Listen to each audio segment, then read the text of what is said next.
So on that kind of note too, I'm sure trust is probably a challenge early on.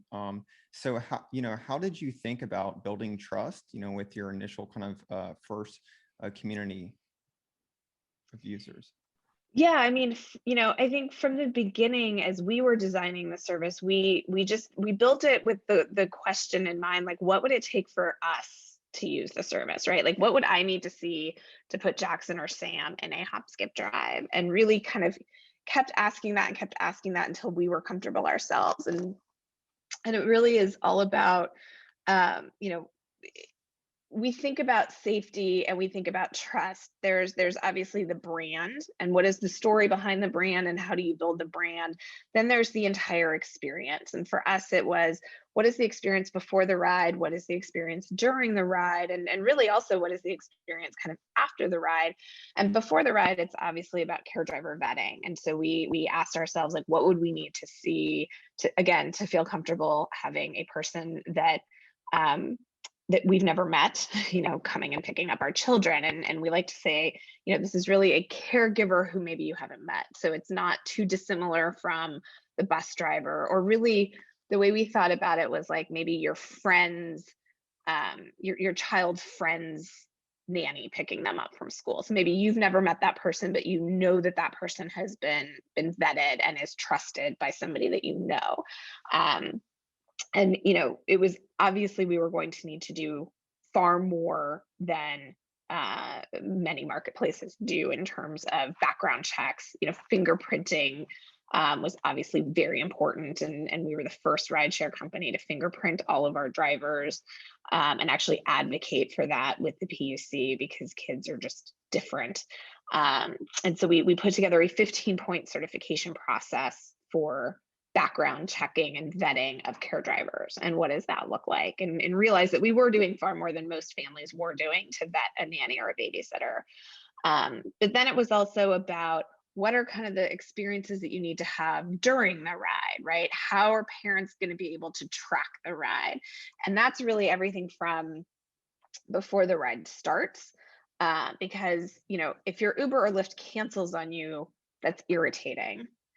We cannot leave a child stranded somewhere. That's a safety issue. And that child the whole thing is designed for somebody who may or may not have a phone, and for somebody who doesn't set up the ride themselves, right? Because if your driver doesn't show up, a 7-year-old may not be able to whip out a phone and just order another one. And so we built this whole safe ride system, which is technology and a team that is monitoring every ride live in real time. And so that safe ride technology, makes sure that, like, there is a driver that has checked in, right? Which is our, that driver hasn't overslept feature, which, makes sure that there's somebody who knows that this ride is happening and is on it and has committed to it and is on their way. But then all sorts of alerts and features throughout the ride, making sure that we know if a driver is going to be late to pick up and can communicate through automated alerts to everybody involved. All of those kinds of things. So it's not just the parent tracking the ride.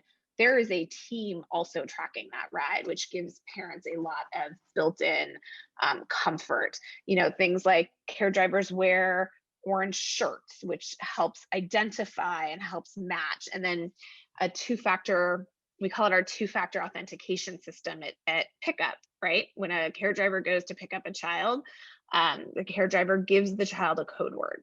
Right. So this is a word that, like the care driver will say, "Hey, Jackson, I'm Margie, and your code word is Pokemon." Jackson knows, yep, that's the word my mom and I came up with. But then she asks another question, like, "What is your birthday?" And that's her way of verifying that this is the right Jackson and not the other Jackson in the classroom. So it's a two-factor system, but again, is designed where you don't need a phone to complete that. So just thinking all of that through, and then really leaning into the brand and into the, this was built by moms for families, for parents. Like, this is what it would, we trust our own kids with the service. And I think that goes a long way towards creating that trust.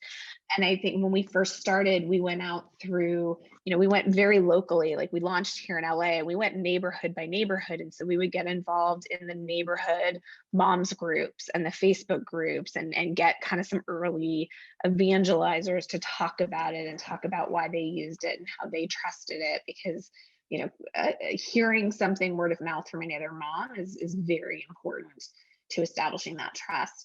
And then I think we didn't realize it when we first launched, but I think we were also creating trust and safety on the other side of the platform as well. I mean, care drivers, I think, really like using HopSkipDrive because it's safe for them. They don't have to drive late at night. They don't have to drive drunk people. They're driving kids, which is a fairly safe passenger. And, I think that plus our vetting requirements. It's no surprise that care drivers are predominantly women, and they are looking to this as a way to make money that is safe for them, and frankly, something that they feel really good about and really drawn to from a mission standpoint as well.